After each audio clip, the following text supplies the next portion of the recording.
Hi good morning how are you all. My name is Jyothi. ఇది మెంతి కూర అండి.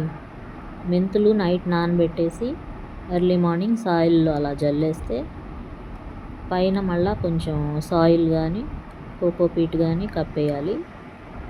అది 3 to 4 డేస్లో వచ్చేస్తాయి. ఒకవేళ నానబెట్టకపోతే మెంతులు కొంచెం లేట్ అవుతుంది, నానబెడితే ఎర్లీగా వచ్చేస్తాయి అన్నమాట. ఈ మెంతి కూర ప్రతి కర్రీలో కొంచెం కొంచెం వేసుకోవచ్చు. At the end of the curry, పొయ్యి కట్టేసే ముందు కర్రీ అందులో కొంచెం వేసుకోవచ్చు. ప్రతి కర్రీలో వేసుకోవచ్చు, ఆమ్లెట్లో వేసుకోవచ్చు. Healthy herb. సో మెంతి కూర చలవ అంటారు కదా, చిరు చేదు ఉంటుంది, అందుకని తక్కువ వేసుకోవాలి. మంచిది కాబట్టి ఆరోగ్యానికి. మెంతి కూర పెంచుకోండి, అన్ని కర్రీస్లో వేసుకోండి.